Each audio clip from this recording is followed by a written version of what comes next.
Você começou pelo judô, mas como é que chegou no powerlifting, no fisiculturismo? O que é que veio antes? Veio o bodybuilding. Porque nesse último campeonato de judô, eu já estava com 27, e é aquela coisa, né? Era o sonho olímpico. E ali eu não consegui. Com 27 anos eu falei, não vou conseguir mais. A Olimpíada deu o sonho não vou conseguir.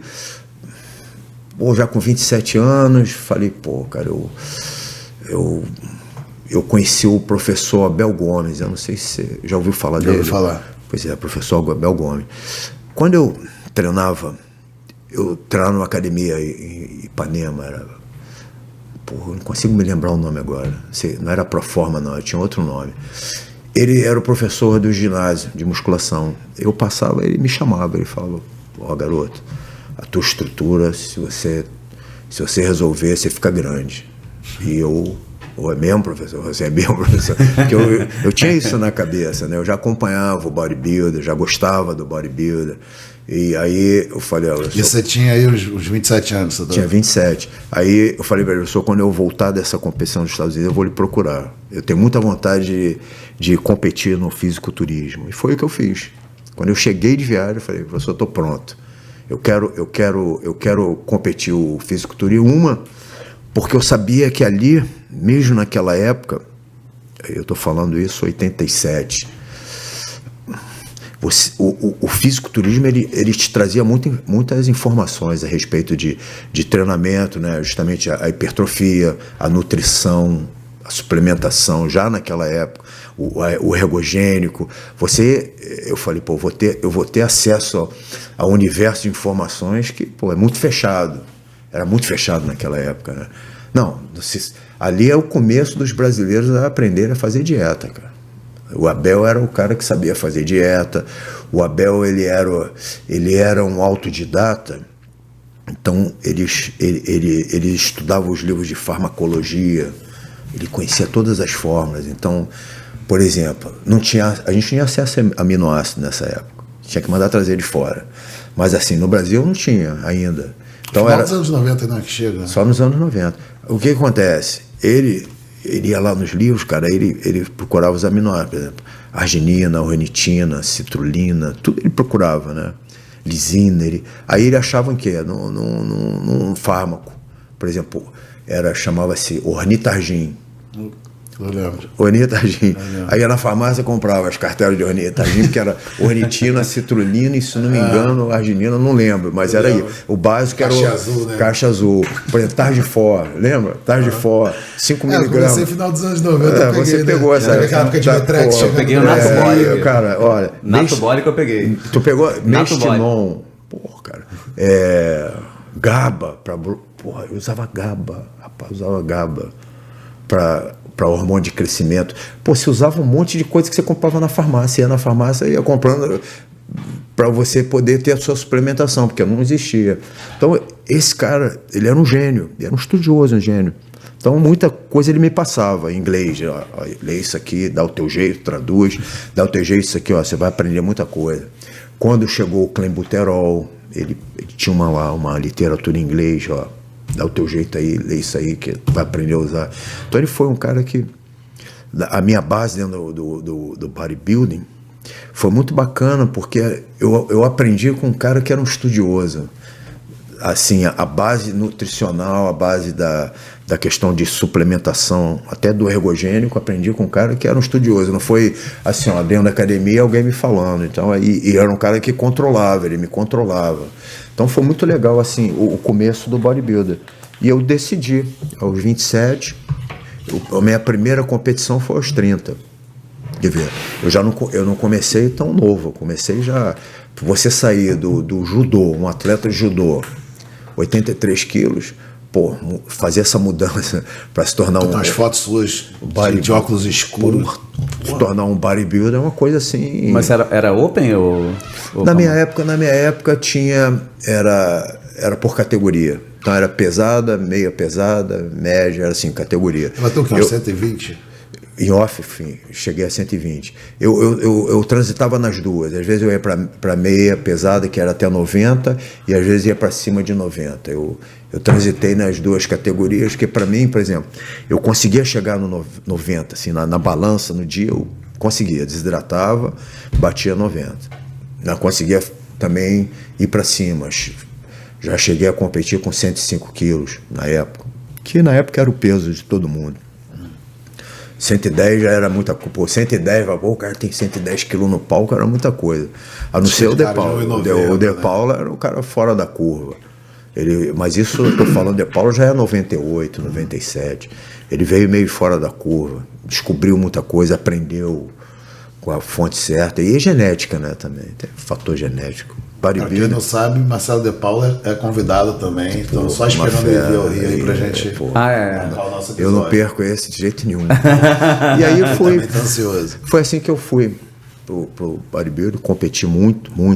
Porque na época não tinha, por exemplo, você não tinha a Pro League no Brasil, você tinha a IFBB, que era IFBB, né? IFBB mesmo. Então, e a IFBB internacional. Então você tinha que fazer aquele estreante, Mr. Rio, brasileiro, ibero-americano, sul-americano, mundial. Era o que tinha para fazer. Se você fosse overall do mundial, você ganhava teu cartão profissional.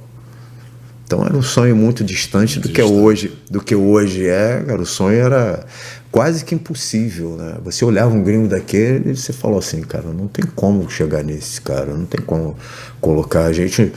Por mais que a gente corresse atrás de informação e treinasse, cara, era distante chegar num padrão. Que até nos 2000, até 2010. A gente teve o Luiz Otávio, que foi o que chegou, né? Então, ali na década de 90, o Luiz Otávio foi o primeiro cara que conseguiu chegar naquilo. Então, tinha muito ele como referência, mas ele foi embora para lá. Então, ele foi embora, a gente não tinha essa fonte de informação. Você tinha que ir para lá. Na verdade, o que você tinha que fazer? Você tinha que ir para lá, para o Golds, que era Meca na época. Tanto é que em 97 eu fui para lá.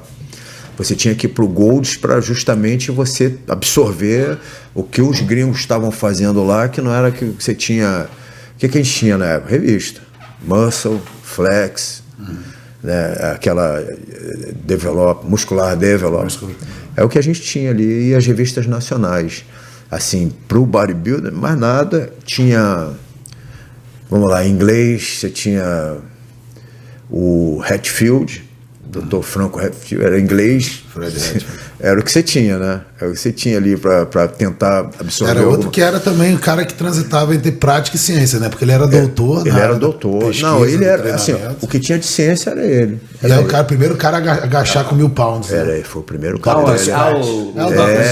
Dr. Squat. Ele era powerlift, só que ele era um cara que trazia uma ciência. Olha, o que se tinha de conhecimento, por exemplo, de ergogênico, era o ciclo dele, que era um ciclo para atleta de 100 quilos que você fazia regra de 3. Tá lindo. Porra, olha, bom, não. Ele está para 100 quilos, assim como o meu tá para 80. Olha aí.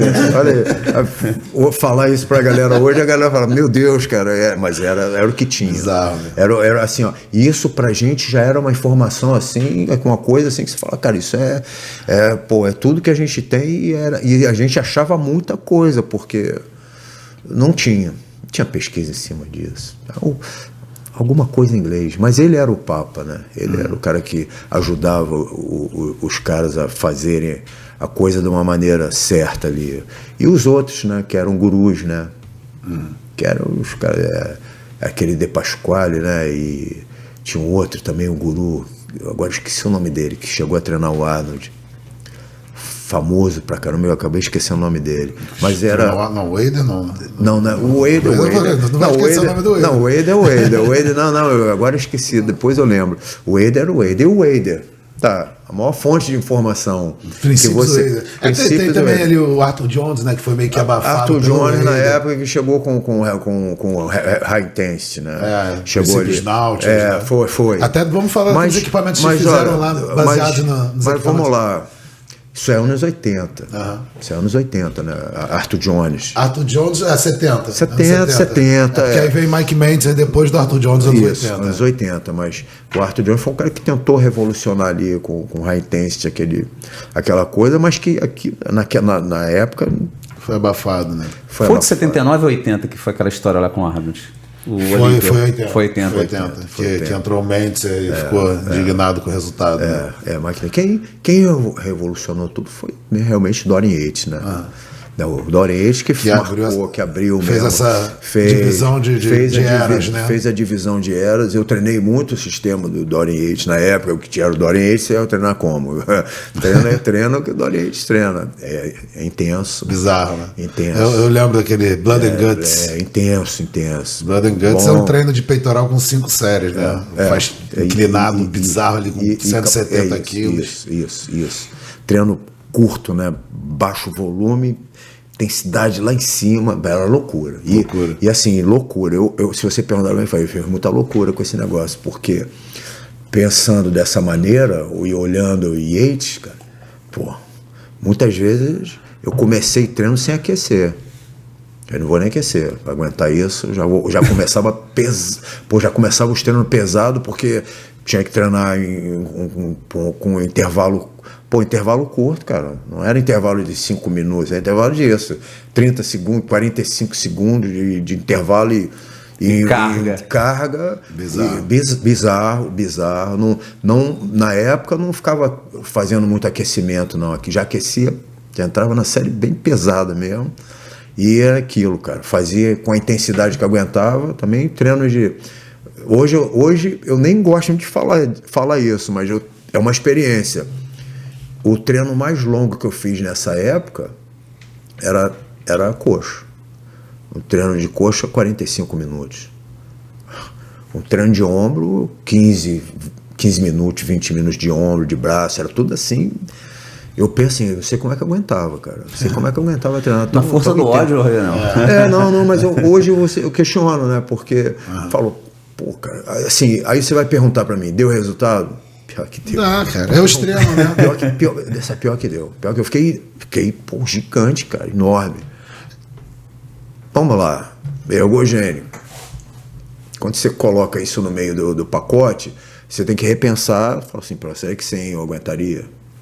Né? Tem momentos também, né? Porque a gente vê até tem um vídeo rodando aí do Mike Mendes, dele falando do conceito de intensidade. Se você consegue imprimir realmente intensidade num treino, você não precisa fazer mais do que uma série. Mas quem consegue imprimir uma intensidade desse nível? Até consegue num treino, mas sustentar em longo prazo. Sustentar sem se lesionar e sustentar isso que eu estou falando. São fatores que eu acho que contam. Uma, a idade. Né? A idade. Um cara novo. Mas também não pode ser muito novo. Você tem que ter uma maturidade, você tem que ter um lastro. Né?